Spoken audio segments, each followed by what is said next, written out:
and the more I cared for Linda, the more it seemed absolutely necessary to push this resolve to its fulfillment. I decided to kill the cat.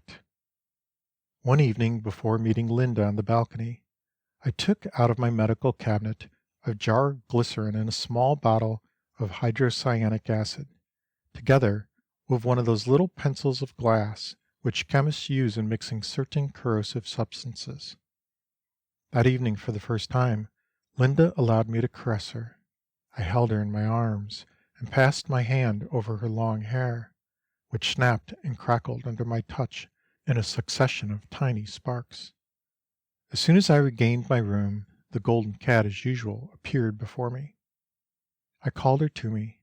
She rubbed herself against me, with arched back and extended tail, purring the while with the greatest amiability. I took the glass pencil in my hand, moistened the point in the glycerin, and held it out to the animal, which licked it with her long red tongue. I did this 3 or 4 times, but the next time I dipped the pencil in the acid. The cat unhesitatingly touched it with her tongue. In an instant she became rigid, and a moment after, a frightful tetanic convulsion caused her to leap thrice into the air, and then to fall upon the floor with a dreadful cry, a cry that was truly human. She was dead. With the perspiration starting from my forehead, and with trembling hands, I threw myself upon the floor beside the body that was not yet cold. The starting eyes had a look that froze me with horror. The blackened tongue was thrust out between the teeth. The limbs exhibited the most remarkable contortions. I mustered all my courage with a violent effort of will, took the animal by the paws, and left the house. Hurrying down the silent street, I proceeded to the quays along the banks of the Loire, and, on reaching them, threw my burden into the river.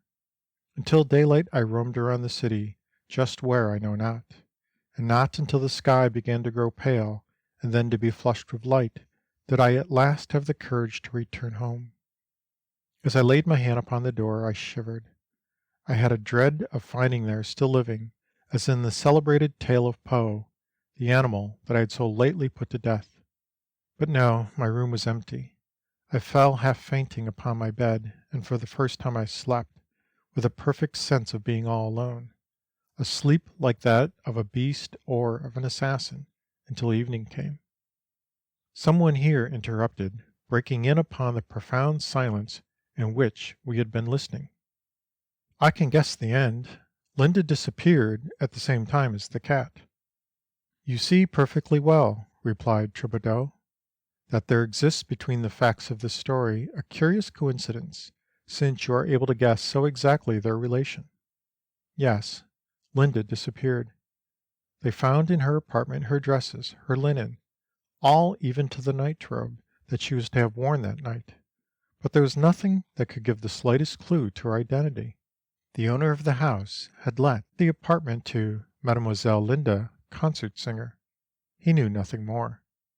I was summoned before the police magistrate.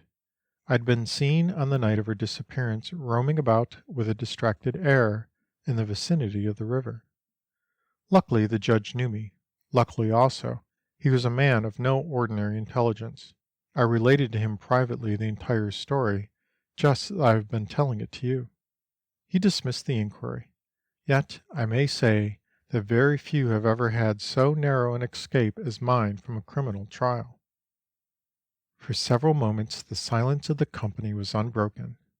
Finally a gentleman, wishing to relieve the tension, cried out, "Come now, doctor, confess that this is really all fiction, that you merely want to prevent these ladies from getting any sleep tonight." Thibodeau bowed stiffly, his face unsmiling and a little pale. "You may take it as you will," he said. End of The Woman and the Cat by Marcel Prévost.